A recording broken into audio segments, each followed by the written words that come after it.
জেলে এলাম সেই কবে, তারপর 10 বার সূর্যকে প্রদক্ষিণ করেছে পৃথিবী। পৃথিবীকে যদি বলো, সে বলবে কিছুই নয়, অনুমাত্র কাল। আমি বলবো আমার জীবনের 10টা বছর। যে বছর জেলে এলাম, একটা পেন্সিল ছিল সাথে, লিখে লিখে খইয়ে ফেলতে 1 সপ্তাহও লাগেনি। পেন্সিলকে জিজ্ঞেস করলে সে বলবে একটা গোটা জীবন। আমি বলবো এমন আর কি, মাত্র তো একটা সপ্তাহ। যখন জেলে গেলাম, খুনের আসামি উসমান কিছুকাল ছাড়া পেল। তারপর চোরাই চালানের দায়ে ঘুরে এসে 6 মাস কয়েদ খেটে আবার খালাস হলো। কাল তার চিঠি পেলাম, বিয়ে হয়েছে তার, আগামী বসন্তে ছেলের মুখ দেখবে।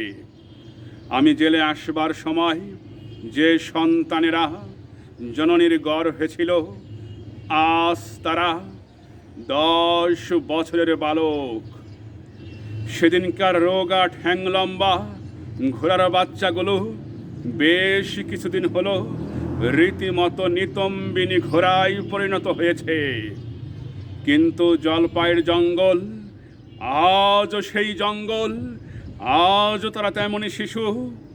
আমি জেলে যাবার পর দূরবর্তী আমার শহরে জেগেছে নতুন নতুন পার্ক, আর আমার বাড়ির লোকেরা এখন উঠে গেছে অচেনা রাস্তায়। সে বাড়ি আমি কখনো চোখেও দেখিনি।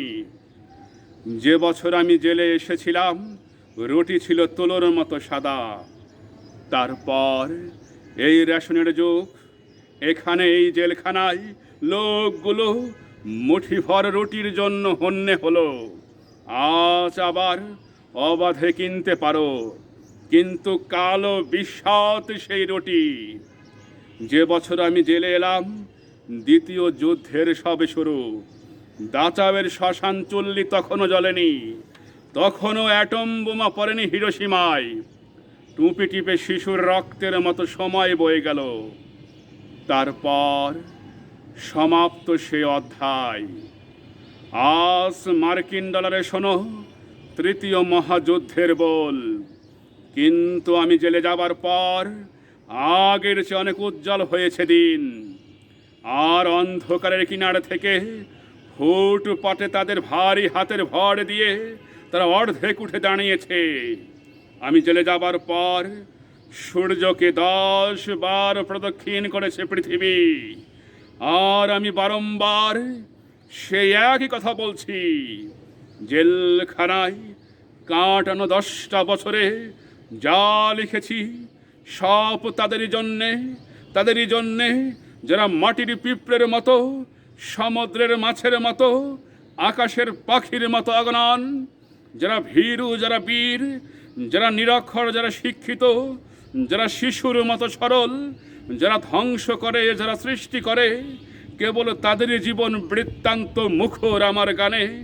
আর যা কিছু ধরো আমার জেলের 10টা বছর শুধুমাত্র কথার কথা।